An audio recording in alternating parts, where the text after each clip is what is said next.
Hello everyone and welcome to Avoid the Tyre Wall podcast. Today we are joined by special guest Becca. Becca, Hi. do you want to tell us a bit about yourself? Hi, so I'm Becca. I'm 21 and from Lincolnshire, and I am a first year university student and also a small business owner where I just make chocolate. Lovely. Great fact. A Formula Woman applicant. Yeah. So what exactly is Formula Woman? So Formula Woman originally was televised back in 2004 and 2005 as a driving competition for women, where they have the opportunity to basically compete against one another to have the ultimate prize of becoming a racing driver. And what they've done is they've brought it back this year, sort of bigger and better, and hopefully see how it goes. Might be able to become a racing driver. Very cool. Is it expensive to enter the competition? So the actual competition had an initial sort of sign-up fee of £100. So in the grand scheme of things, it's not a huge amount. But obviously they do have the option where you can have personal sponsors. So you might have a sponsor like a local business or something that might want to cover that for you anyway.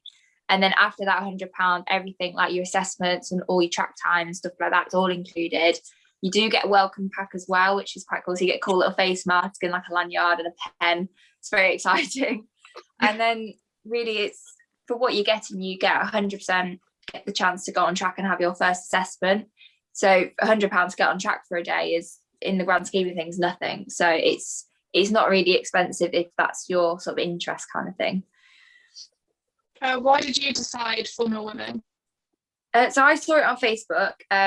I thought it was a bit like, I was a bit skeptical at the start because obviously you see something, you think, oh my God, this is like too good to be true. So you start trying to read into it to be like, okay, is this like legit? Am I going to pay this £100 and be scammed, or what's going to happen with it? But the more I looked into it, and obviously seeing that it had been aired and it was associated by TV last time. So obviously you know that it's a legitimate sort of competition. So that's why I just thought, well, you only live once. You don't get this opportunity unless you're sort of sponsored by massive companies or you sort of got a lot of money. So I thought, just why not? What have I got to lose? Who organises it? Like, who's the big boss people? So the gentleman who came up with the idea originally, and who's also running it all again, is called Graham Grew, I think it is. So he's sort of like all in charge of it, and then he's got one of the winners from the previous season. So she's also sort of helping out with it, but it's mainly sort of the main big bosses. The things like the television company, the sponsors for the cars, stuff like that hasn't been released yet. They're kind of like sort of drip feeding at us gradually. So we sort of find out more information each week. So hopefully we'll find out that soon as well. What rules are there on entering Formula Women? So it's quite simple. You just have to have a full driving licence, so be 17 and above. You have to be female, so sorry guys. And you just have to have no racing experience. So it's just quite simple and open to a lot of people. Can anybody do it? Like, pretty much anyone, unless unfortunately, like my partner says, unless you're a guy. And obviously if you're already sort of into racing, so you've already got that experience, you're not allowed to do it. It is solely for beginners. So what got you into motorsport? So I like cars since I was like little. So my dad had like an old Porsche and I remember being absolutely like obsessed with it. And then obviously when I passed my test, I did that straight away, and I was like always out in my car, absolutely loved it, loved the car scene kind of thing. And then the year before last, my partner got a Lotus, and I was first introduced into like the raw driving experience of Lotus. And then that's just kind of when like the penny dropped and I just got absolutely obsessed with it. And then that's when I really started, because I never like watched Formula One or anything until sort of like 2 seasons ago. So it's kind of like really flourished this past 2 years to really sort of get to the point where it's like, yeah, I want to do this now. Like, this is my chance to get on track. why did you decide to join Formula Woman is the next question. Basically just to get on track and try and sort of see where I've got what it takes. Like, I've always considered myself like a good driver, so whenever I've been out with my friends, like I've been as good as the guys, and like my female friends, they're just a bit like questionable and always like shocked that like I like driving like I do. So it's kind of that chance to take it to that next step and get actually onto a track without having to spend £500 just for one day kind of thing. Where do you see yourself going with it? Hopefully winning. Fingers crossed. But it's just trying to take it each step as it goes. Obviously, every part of the experience, I'm learning something new. So whether I get through or whether I don't, I've still gained a lot of like experience and opportunities that I wouldn't have done without Formula Woman. Is it like a knockout stage thing? Like if you is it based on if you have a set of races, like if you lose in a certain race, are you then like knocked out from progressing further? So it is like a sort of shootout kind of thing. What actually will happen on the assessments, again, we don't know just yet. All we do know is there'll be like some fitness tests and reaction tests, obviously driving tests, stuff like that. But they're waiting for things to be confirmed with like television companies, stuff like that, until we get to know. But what it will be is everyone gets to do this first assessment. So we'll get sort of marked by the instructors and stuff like that. But it's not just can you drive well, it's also all the other attributes about being a racing driver. So stuff like your media presence, again, your fitness, all that brought together. So they're looking for that raw potential in someone. So you could have someone that's a good driver, but they don't see them progressing further. But you could have someone that's not quite as good at the moment, but because there's training later on, they think, yeah, we could take this girl further. So it's a bit of everything, really. Is there like, I'm not a racing driver, like is that it, or? So the actual grand prize, so 6 women get to have fully sponsored 2022 race series in a McLaren GT4 car, which is all sponsored by McLaren Customer Racing and Formula Woman. So basically we get to compete in the championship in the 2022 season against the guys all over like Europe and stuff. So that'd just be insane. Do you have to follow a diet and like workout plan set by Formula Woman? Because I saw about the chicken and chorizo pasta and was like, that sounds quite interesting, that. Tasty. So actually, no, they don't set as a plan or anything.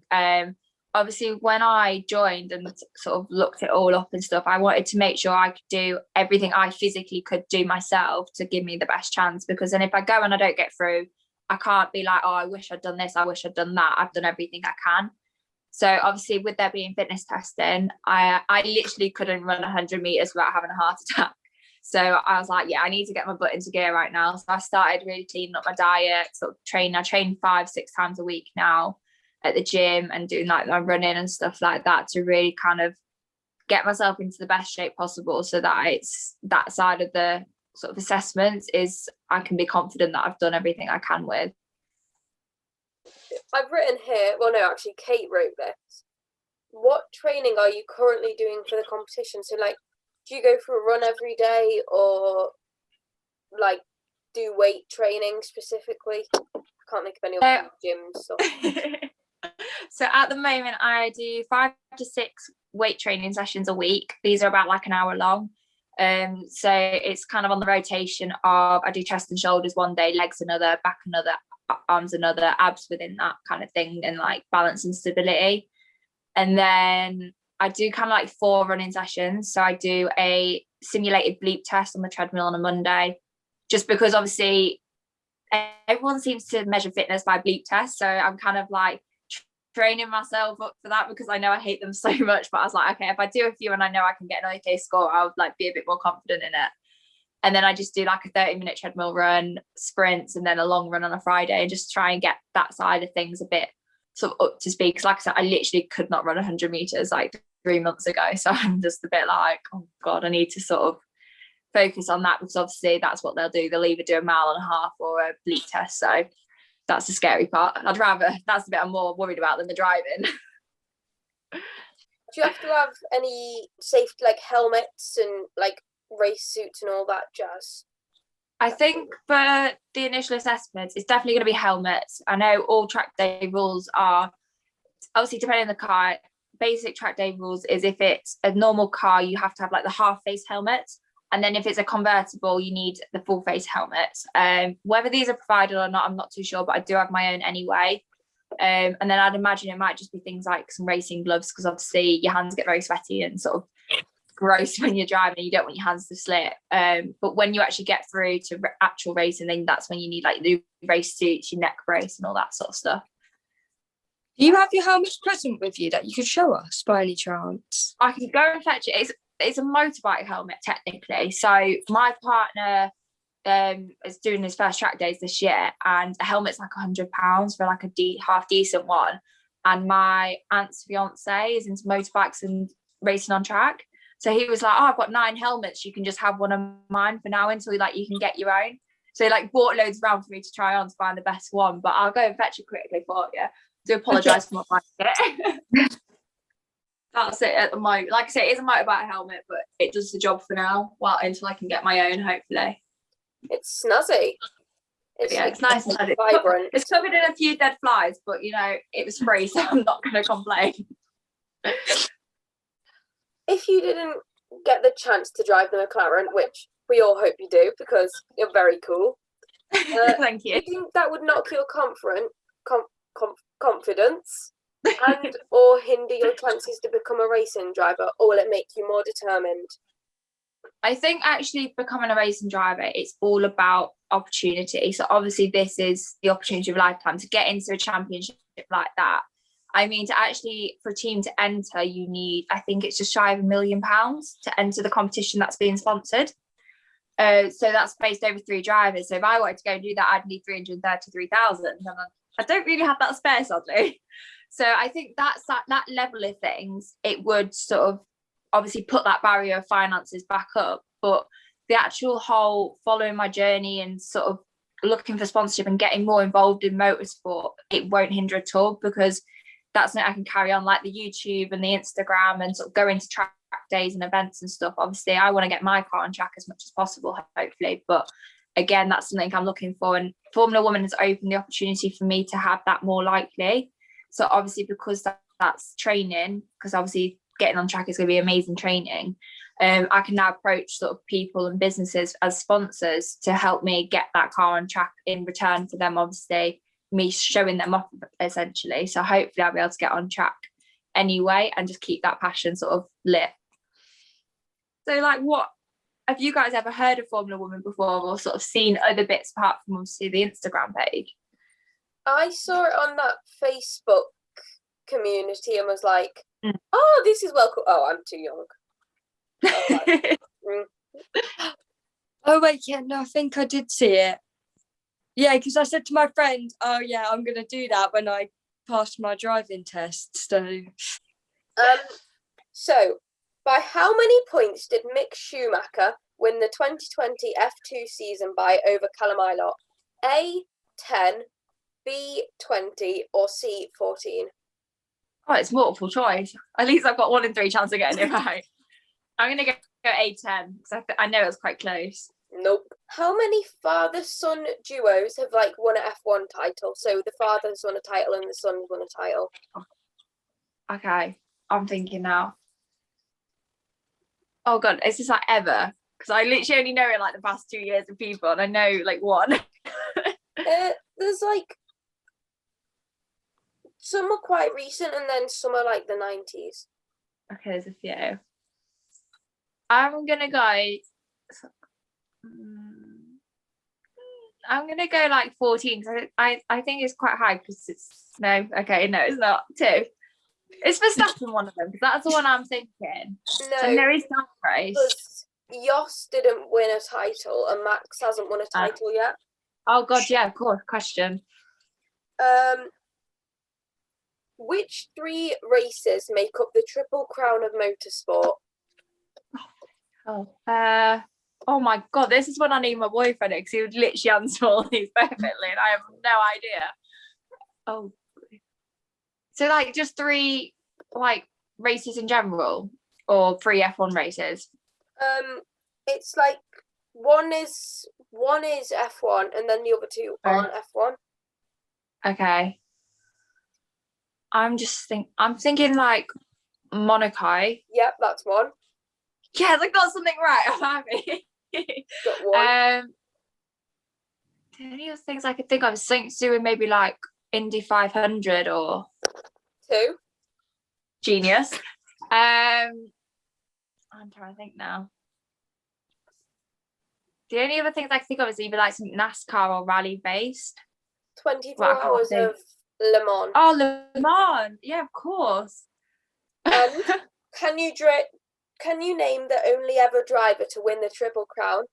It's like a big mound of grass. Okay, so he's won all 3 and It's my hint. something Hill. I was going to go something Hill. Yep, Graham Hill. So we'll give you that. Oh, Graham. Yeah. Okay. I'll just Half edit out point the at bit. least. Got half a day. How long is the Nürburgring Nordschleife? Obviously, great pronunciation. Okay. Oh god, is that the F1 part of it? No, Or is that's that like the OG one I'm on about. Oh, like the full thing, the full circuit. Yeah. Oh, I know the timings because it's like 7 or 8 minutes in like a quick car. So I'm right. Let me try because I do it on simulator as well, so I should know this. So that 2 mile track takes me. I'm gonna go 7.83 miles. 14.2. Oh damn it! Halfway. You're halfway there. Nearly.